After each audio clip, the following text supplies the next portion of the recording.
एवने लिंग उस हिसाब से एवने के फॉर्म कवड़ी यूज करते हैं, वो उधर चिपकाते हैं पावर पार्ट पे।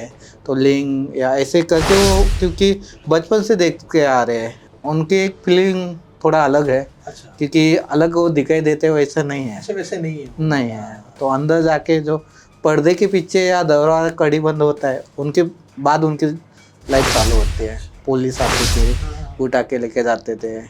एक बार पुलिस के उधर आए थे, तब मैं अंदर ही था और पीछे बाहर से लॉक किया गया था। तो मैं 2-3 घंटा अंदर ही था। अच्छा अच्छा अच्छा। हाँ, माँ और लड़की दोनों साथ में काम करते थे देवापार का। ओके। जब वो जो अपंग थी पैर से, तो वो काम करती थी, वो अंदर ही रहती थी और माँ कस्टमर को लाती थी। कामाठीपुरम में 8-9 साल से वो काम कर रहे थे, पर कभी उसने गेटवे पे इंडिया और मरीन लाइन नहीं देखा था। अच्छा। तो बाहर जाते तो ज़्यादा रेट उनका होता है, तो मैं उनके साथ उनको घुमाने के लिए उधर को मेरे को निकालना था। अच्छा। तो एक दिन ऐसे प्लान किया कि उनको मैं कस्टमर करके बाहर बुलाया और हम gate of India marine line घूम के वापस गए। जब अपन मार्केट में जाते हो लाइन में, तो अपने को एक चॉइस के लिए, जैसे अपन खाना खाते हैं और अपने को कंप्लीट आता है क्या मंगाना है, तो उससे तरह से मेनू के तरफ एक अपने को एल्बम दिया जाता है। तो एल्बम के अंदर उनको फ़ोटो रहता है। फ़ोटो शूट के लिए उनके लिए नए कपड़े, नए ज्वेलरी, नए नए चीज़ दिया जाता है एक ही दिन के लिए। बाद में डेली तो नहीं रहता है। तो वो मेरे को अलग लगा, क्योंकि जब मैं एल्बम देख रहा था पूरा, तो पूरे ही अच्छे थे क्वालिटी, यानी कि सब कपड़े अच्छे, मतलब प्रॉपर शूट किया हुआ। हाँ, शूट किया अपन। वो नेक्स्ट अपन जब पोर्ट्रेट देखते हैं तो अलग, और सामने देखते तो अलग ही होता है। कॉल आते थे, जो मैंने एक फील्ड बना, मैंने एक ग्रुप बनाया था कॉल कर या कुछ ऐसे। तो ज़्यादा तो कॉल 11-12 बजे के बाद ही आता था। अच्छा।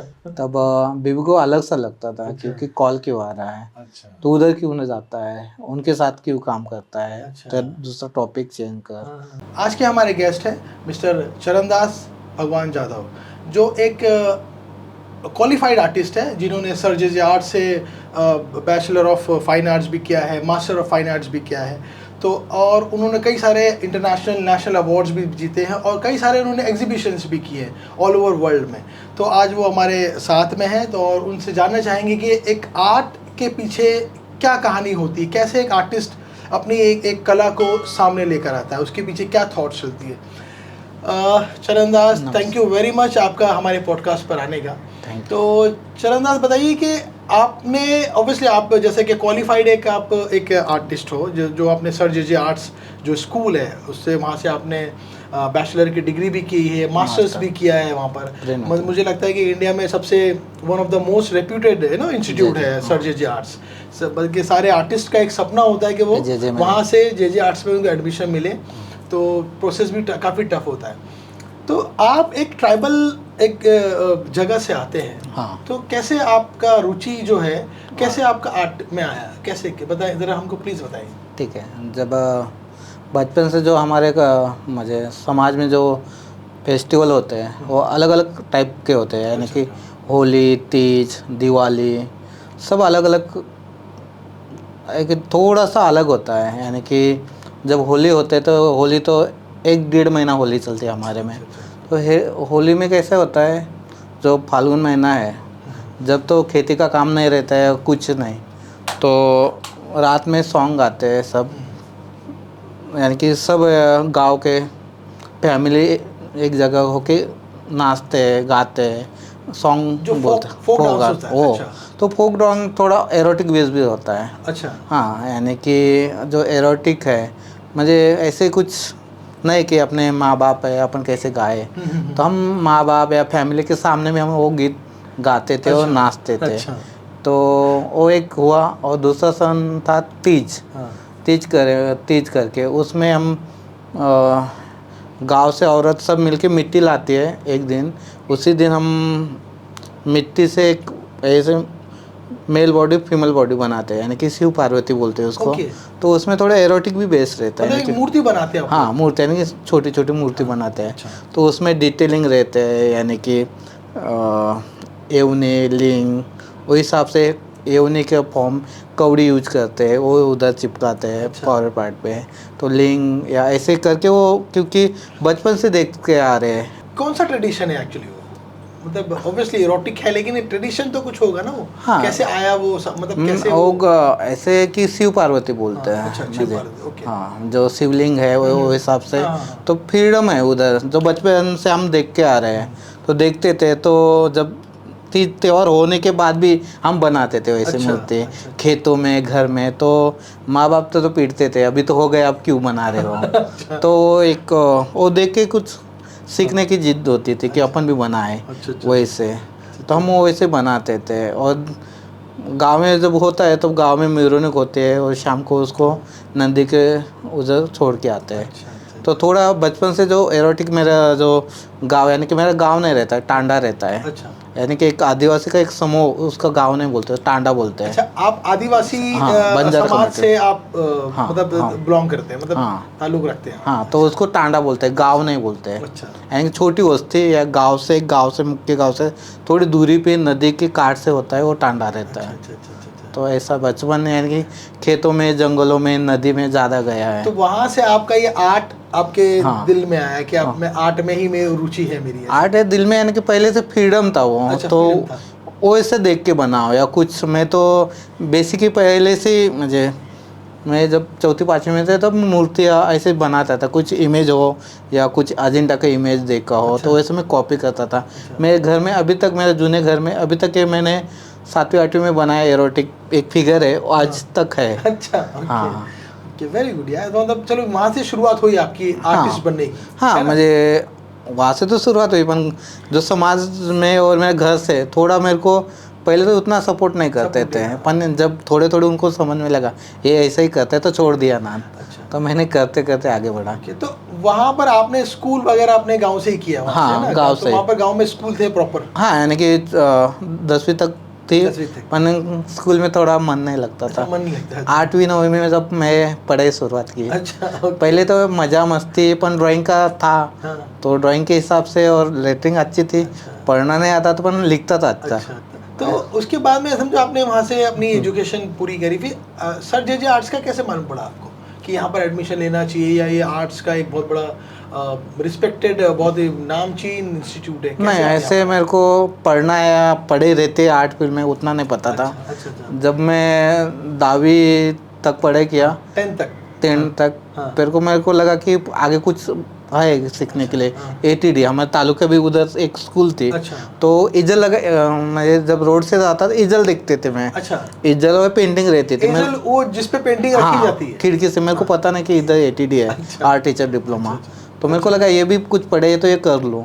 तो जब मैं घर से पूछा कि ऐसे ऐसे पढ़े होने के बाद टीचर हो जाता है तो कर लेता हूँ, तो मैंने वो किया। अच्छा। वो होने के बाद और फिर जेजेस क्लब आर्टिस्ट के बारे में, अच्छा। आर्ट फील्ड कैसा है, वो बारे में क्या क्या होता है, स्कल्पचर या स्टोन कार्विंग, वुड कार्विंग, उसके बारे में थोड़ा ATD में बेस हुआ। अच्छा, वो लोगों ने हाँ। आपको इसकी जानकारी दी? हाँ, क्योंकि ऐसा होता है। फिर बॉम्बे में कैसे आए, तो जे बॉम्बे में है, इतना दूर कैसे पढ़ाई कर। तो मैं जे तक तो नहीं था।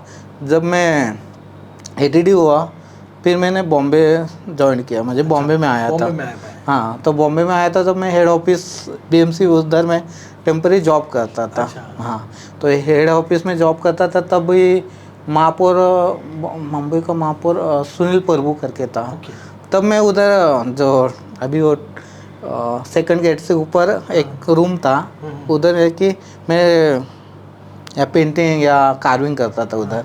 तो उधर से और जे थोड़ा नज़दीक थे। हाँ, पास में। हाँ, जब छुट्टी होती है तो मैं जे में चक्कर मारता था। अच्छा, 2 बिल्डिंग ही है बीच में हाँ, ना एक? हाँ। तो मैं जे में जाता था, तब कार्विंग, पेंटिंग, सब डिपार्टमेंट अलग अलग थे। तब मेरे को जब BMC के बाद में एक स्टूडियो में ज्वाइन किया था या कार्विंग अच्छा। के लिए। फिर जे में क्या करते हैं, कैसे पढ़ाते हैं, उसके लिए क्या होता है, मेरे को लगा 12वीं से हो जाता है। अच्छा। पर नहीं, 12वीं से बाद में CAT देना पड़ता था। अच्छा। वो पता नहीं था। जब CAT का फॉर्म भरा, सब हुआ। मेरे को लगा CAT में पता ही नहीं क्या होता है। एग्जैक्टली, कॉमन हाँ, एंट्रेंस। तो मैं पैड और पेन लेके तो गया था। अच्छा। और उधर जाके देखा तो सब कलर ब्रश सब हाँ। लेके आए थे।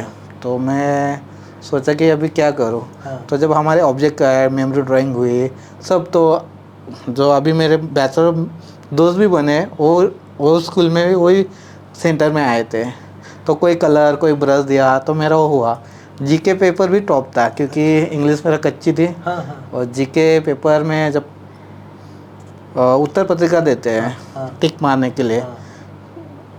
टिक मारने के लिए, तो मैंने चालू कर दिया था। अच्छा। तो सर बोला कि रुको, तो थोड़ा जेजे में बहुत सीखने के लिए काफी मिला। यानी कि थोड़ा डेयरिंग भी बढ़ी। हाँ। यानी कि मैं बॉम्बे और गांव से आया और इतना जेजे कॉलेज में सब बच्चे लोग अलग अलग, मेरा ड्राइंग ठीक था पर इतना नहीं था हाँ। क्योंकि मेरे को पेंटिंग नहीं चाहिए थी। अच्छा अच्छा अच्छा। क्योंकि मेरा पहले से बचपन से हार्ड वर्क रहा है, स्टोन कार्विंग या कुछ ऐसे, तो पेंटिंग नहीं चाहिए, मेरे मेटल या कब्जा चाहिए था। इसलिए मैं 2 या 3 महीना ज्वाइन नहीं किया था कॉलेज, अच्छा, अच्छा, अच्छा। छोड़ दिया। फिर एक सर ने बोला कि एक जेजे ऐसा है कि उधर कुछ भी सीख सकता है अच्छा। और बाहर पढ़, सब एक ही होता है। अच्छा। फिर मैं पेंटिंग, ठीक है बाबा पेंटिंग करते अच्छा हैं, अच्छा अच्छा। तो पेंटिंग चालू किया। 3rd ईयर 2nd ईयर थोड़ा अप्रूवल होके थोड़ा काम में थोड़ा मज़ा आने लगी। तो मेरा काम भी थोड़ा एरोटिक ही बेस्ड था, अपन सब दोस्त लोग भी वैसे थे, थोड़ा गाइड से थोड़ा थोड़ा बदलते हुआ गया काम। मतलब आपका उधर एडमिशन लेने के बाद काफी बदलाव आया, हाँ, आपके खूब। आपको नॉलेज भी मिली। हाँ और मतलब अच्छा शेप हुआ आपका आर्ट का, हाँ है ना। अच्छा, आपने ऑब्वियसली आप फिर उसके बाद में कई सारे आपके एग्जीबिशंस भी हुए हैं ना, मतलब आउट ऑफ कंट्री भी हाँ। आपने एग्जीबिशन किए हैं, इंडिया में भी बहुत सारे तो आपका जो खास है रेड लाइट एरिया में जो आपको आर्ट है, तो उसमें ऐसा क्या आपको लगा कि आपको उस रेड लाइट एरिया का आपकी थीम क्यों आपने उसको सिलेक्ट करी, क्या उसकी क्योंकि खास वजह थी? हाँ, जो खासियत वजह थी ये थी कि मैं बचपन से एरोटिक बेस और एरोटिक पर्सन आए थे।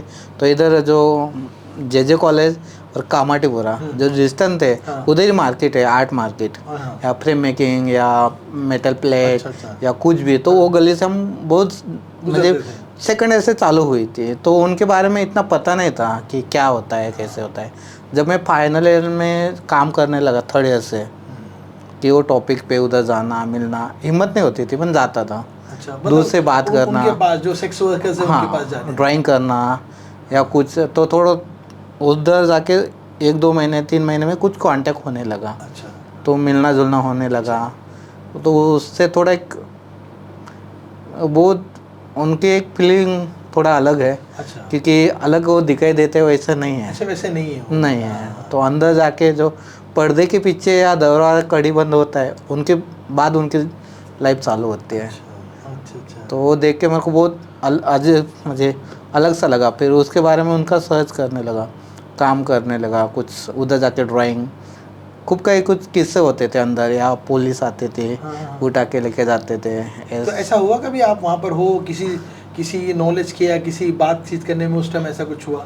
एक बार पुलिस के उधर आए थे, तब मैं अंदर ही था और पीछे बाहर से लॉक किया गया था। अच्छा। तो मैं 2-3 घंटा अंदर ही था। अच्छा अच्छा अच्छा। हाँ, तो एक वो किस्सा हुआ था ऐसे। फिर उसके बारे में फिर सोनागाछी, कोलकाता, अलग अलग जगह जाने की इच्छा हुई और उधर जाके थोड़ा स्टडी करने शुरुआत हुई। अच्छा अच्छा, जब आप वहाँ रेड लाइट एरिया में गए तो आपको कोई ऐसी स्टोरी याद है कि जिस किसी लेडी ने अपनी स्टोरी आपको बताई जो आपको दिल से टच हुई कि यार ये तो, ऐसा कुछ स्टोरी याद है आपको? क्योंकि आप ऐसे स्टोरी तो याद है। अभी एक ज्योत्सना करके थी, हाँ। एक लड़की थी, उसकी माँ का नाम पता नहीं, शायद हाँ। भूल गया। पर वो उसकी माँ के माँ और लड़की दोनों साथ में काम करते थे देवापार का। ओके।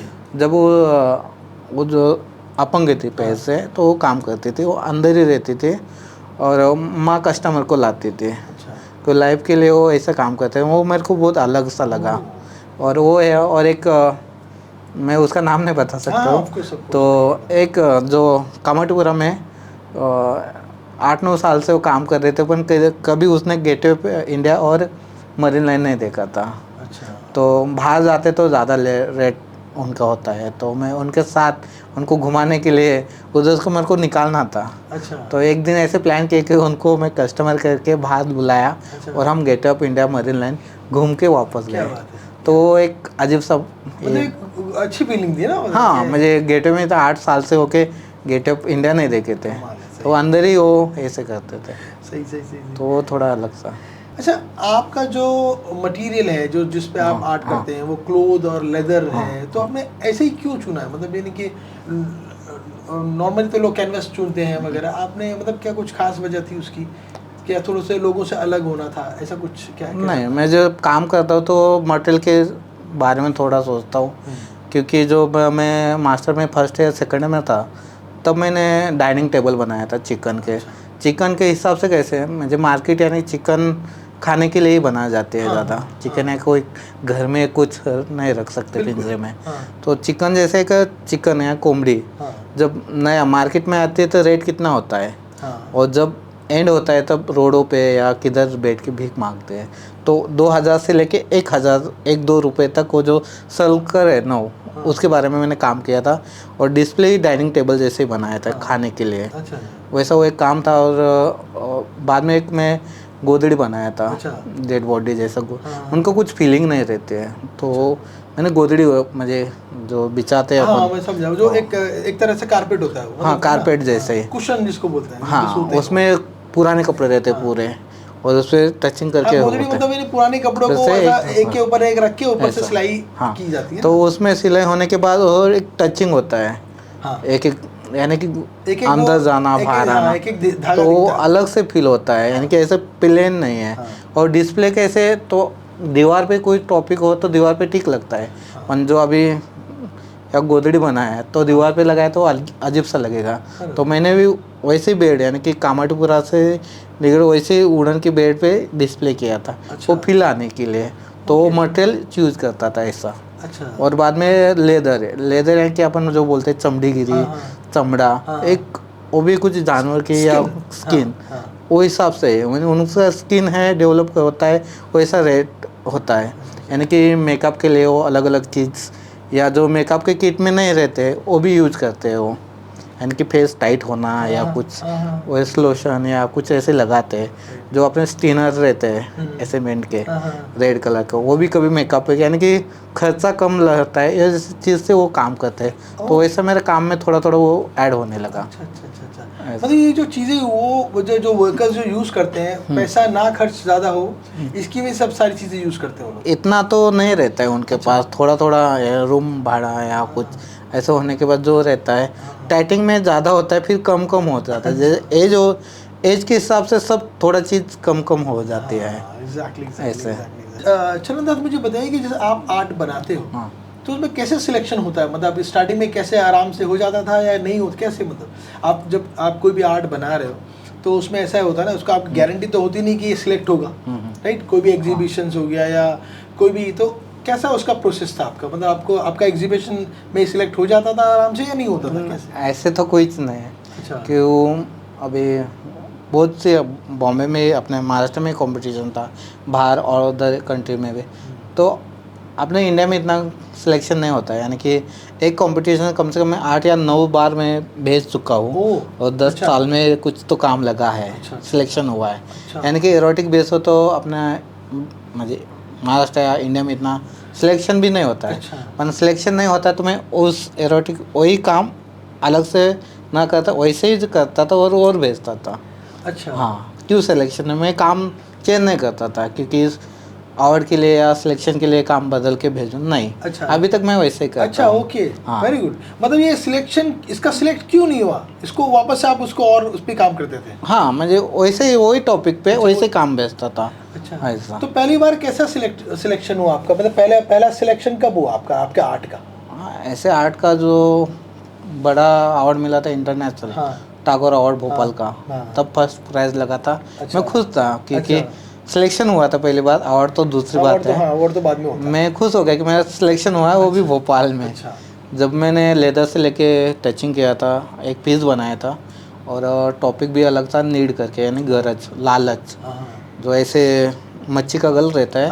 और प्रिंट मेकिंग में मैंने 3D बनाया था, यानी कि चारी साइड से अपन देख सकते हैं, रुई डाल के ऐसे मच्छी जैसा बनाया था। 3 फीट का था वो काम, वो उसको अवार्ड मिला था। मैं पहली बार खुश हुआ क्योंकि मेरा सिलेक्शन हुआ है उधर, तो प्राइस भी अच्छा था, तो बेस्ट हुआ। तो उधर से थोड़ा थोड़ा चालू हुआ। और मतलब उसके बाद में आपको थोड़ा सा और मतलब जोश आया, मतलब हाँ, कि हो रहा है अभी, तो मैं करता ही खुशी भी होती है, और काम का फिर वो भी बढ़ता है ना कि इंतुज़्याज्म। हाँ, नहीं तो कैसा होता है कि किधर सिलेक्शन नहीं होता अपन छोड़ देते हैं कि नहीं हो रहा है तो कुछ, नहीं तो काम चेंज करते हैं, थोड़ा अलग से करो तो सिलेक्शन होता है। पर नहीं, मैंने ऐसे नहीं किया, मेरे को नहीं पसंद था। क्योंकि अपन जो काम करते तो क्यों नहीं, जो जजिंग है उनको समझने आ रहा है कि मेरे को नहीं समझ रहा है, राइट राइट, इसलिए मैं वो काम चेंज नहीं किया हूँ। Very good. ये क्या मतलब अच्छी सोच थी, मतलब यानी आप एक ही पे स्टिक रहे, मतलब इधर उधर भटके नहीं, भाई मेरे को यही इसी में ही ऐसे ही करना अवार्ड है। लेवाना है, लेना है। अवार्ड के बारे में नहीं नहीं, मतलब इसी में मेरे को अपना करियर और इसी में अपनी मेरी पहचान बनानी है। हाँ वही है। एग्जैक्टली।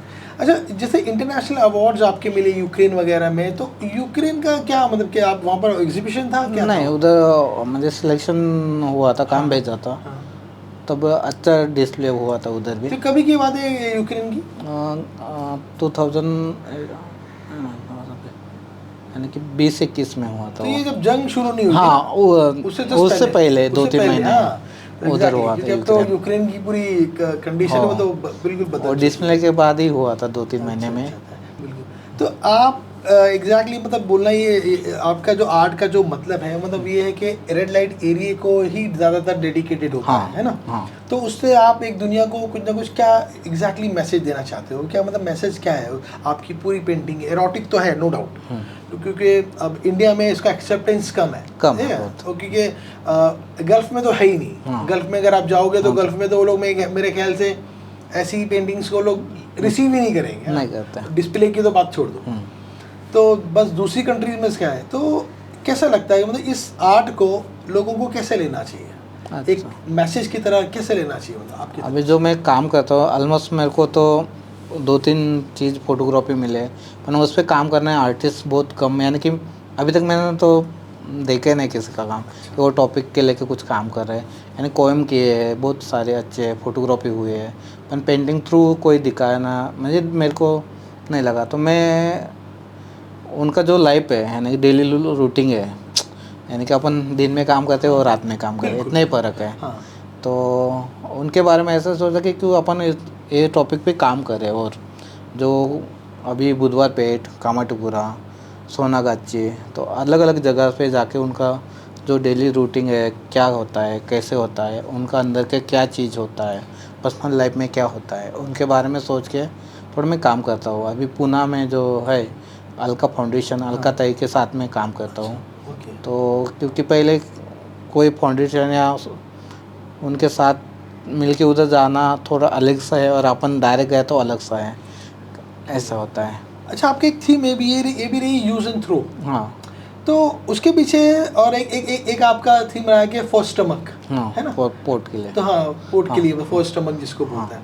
तो उसमें क्या मतलब यानी क्या आप बताना चाह रहे थे? मतलब क्या थीम का लक्ष्य, मतलब वो क्या टारगेट क्या था, मतलब मकसद क्या था? नहीं, यूज एंड थ्रो ऐसा टॉपिक है, यूज एंड थ्रो, क्योंकि काम के लिए यूज करते हैं और फेंक देते हैं। हाँ। अपने लाइफ में जो बोलते हैं कि रातों की रानी, हाँ। जो सेक्स और करते होता है, हाँ। उनको अपन रातों की रानी बोलते हैं, अपन वो रानी तो नहीं है, खाली यूज करो और छोड़ दो, उनके बारे में कभी सोचते नहीं है। Exactly. वो टॉपिक था। और स्टमक करके कि पेट के लिए जो गरज है उनके लिए काम करते हैं, तो वो 2 काम थे ऐसे। मतलब ऑब्वियसली आप उनके एक्चुअली उनको एक दिखाना चाह रहे हैं कि मतलब ये जो है वैसे नहीं है, मतलब ये सिर्फ अपने आप किसी मजबूरी की वजह से, हाँ, या किसी प्रेशर की वजह से ये लोग इस व्यवसाय में हैं। हाँ। ऐसा नहीं क्योंकि खुशी से कर रहा है, हाँ। ऐसा नहीं, जिस तरह के लोग दूसरे अपने काम करते हैं उस तरह वो लोग वो करते हैं। हाँ, तो एक मेरा काम और था एडिटिंग फॉर द लाइफ, एक एल्बम बनाया था मैं एचिंग में, वो भी अच्छा काम था। क्योंकि जब अपन मार्केट में जाते हो लाइन में, तो अपने को एक चॉइस के लिए, जैसे अपन खाना खाते हैं और अपने को पम्पलेट आता है क्या मंगाना है, तो उससे तरह से मेनू के तरफ एक अपने को एल्बम दिया जाता है। तो एल्बम के अंदर उनको फ़ोटो रहता है, फ़ोटो शूट के लिए उनके लिए नए कपड़े, नए ज्वेलरी, नए चीज़ दिया जाता है एक ही दिन के लिए, बाद में डेली तो नहीं रहता है। तो वो मेरे को अलग लगा, क्योंकि जब मैं एल्बम देख रहा था पूरा ही अच्छे थे क्वालिटी, यानी कि सब कपड़े अच्छे, मतलब प्रॉपर शूट किया हुआ। हाँ, शूट किया अपन। वो नेक्स्ट अपन जब पोर्ट्रेट देखते हैं तो अलग, और सामने देखते तो अलग ही होता है। तो थोड़ा मेरे को अजीब सा लगा, यानी कि सब। तो मैं डिस्प्ले भी एल्बम में ही किया था। अच्छा। मैं एचिंग किया था और एल्बम बनाया था। अच्छा। एल्बम में आपने एचिंग की थी? एचिंग था, और फोटो वो 4x6 इंच के साइज था, और पूरा 50 प्रिंट का एक सेट था। वही कौन सी चीज़ पे आपने एच किया था? वो एचिंग किया था अपने मेटल प्लेट पे। क्या हाँ, एचिंग तो वैसे ही एल्बम किया था मैंने, यानी कि एल्बम दिया तो वैसे ऐसे डिस्प्ले उसमें कोई थी, कुछ रेट थे या कुछ शब्द थे उनके, ओके, उनका लैंग्वेज के कुछ वर्ड डाले थे और ऐसा मैं वो एल्बम किया था। कमाल है ऐसा। यार, मतलब काफी, मतलब एक डिफरेंट थीम था ना, मतलब एक डिफरेंट हाँ सोच तो थी वो। अलग था, यानी कि मतलब जो दुनिया को दिखाना है कि भाई इन इन इंसानों का भी मेनू बन चुका है। हाँ मैंने हाँ, तो मतलब अभी तो ऑनलाइन या कुछ ऐसे हुआ तो फोटो एल्बम तो ऑलमोस्ट थोड़ा हाँ। कम होते जा रहे हैं। अच्छा, आपके जो बच्चे हैं, ये जो भी, तो वो आर्ट को लेके वो लोग में उसमें इंटरेस्ट है उन लोगों का, क्या नहीं कि उनको नहीं अभी पापा को करने दो या नहीं नहीं ऐसे, मेरा जब सोसाइटी में है यानी कि घर, तो बिल्डिंग के सब थोड़ा अलग पड़ते हैं और मेरा बीबी और मेरा घर अलग पड़ता है। अच्छा। क्योंकि पहले जो मेरा काम एरोटिक या नूड ड्राइंग कोई आते थे घर में तो बीबी थोड़ा अलग से करते थे, अच्छा। यानी किसको दिखाने दे। हाँ। पर बाद में अभी कुछ नहीं, जो डिस्प्ले है वैसे ही रखते, क्या बात है। उल्टा नहीं करते, जो दिखना है तो देखने के लिए तो बना रहे तो क्यों अच्छा, छुपाए, क्या तो बात थोड़ा सपोर्ट ज़्यादा नहीं, करता है। एक्चुअली सही बात है। ये जो आपका जो ये जो सब्जेक्ट है ना, ये इंडियन मार्केट के लिए थोड़ा सा टैबू है। हाँ। मतलब अरे यार ये क्या बना रहा है, क्या बना रहा है ना। जबकि देखा जाए तो आप अजंता एलोरा में जाइए, आप कई सारे आपको दिखेंगे, लेकिन ऑब्वियसली है तो है। अब लेकिन आपने इस सब्जेक्ट को चुना है तो इट्स रियली वेरी, मतलब एक स्टार्टिंग में आपको लग भी रहा होगा कि मतलब लोगों को लगता होगा यार ये क्या सब्जेक्ट चुना इन्होंने ना, लेकिन फिर भी नहीं, शादी के बाद जब कॉल आते थे, जो मैंने एक फील्ड बना, मेरे ग्रुप बनाया था कॉल कर या कुछ ऐसे, तो ज़्यादा तो कॉल 11-12 बजे के बाद ही आता था। अच्छा। तब बीबी को अलग सा लगता था, क्योंकि कॉल क्यों आ रहा है, अच्छा। तो उधर क्यों नहीं जाता है, उनके साथ क्यों काम करता है, अच्छा। तो दूसरा टॉपिक चेंज कर। हाँ, हाँ, और बाद में 1-2-3 साल आर्ट फील्ड कैसा है, गैलरी कैसी होते हैं, काम कैसे करते हैं आर्टिस्ट, यानी कि वाइफ नॉन आर्टिस्ट है, तो समझ में थोड़ा बहुत दिक्कत है। समझने में थोड़ा सा इंडियन मेंटालिटी को थोड़ा समझने में वक्त लगता है, लेकिन फाइनली समझ में आने लगा है लोगों के, नहीं अभी ये भी एक आर्ट है, ये भी एक काम है, इसको भी रिस्पेक्ट मिलना चाहिए, इसको कोई टैबू नहीं समझना चाहिए। अच्छा नहीं, जो ऐसे काम करते हैं कि अपने समाज में उनको गंदे या गंदी नाली या कुछ गाली या कुछ एक शब्द को ओल्ड करते हैं कि वो गली गंदी है या कुछ, वो गली से कोई अच्छा आदमी गया भी वो उनको बोलते हैं कि गंदा हो गया है, ऐसे ऐसे।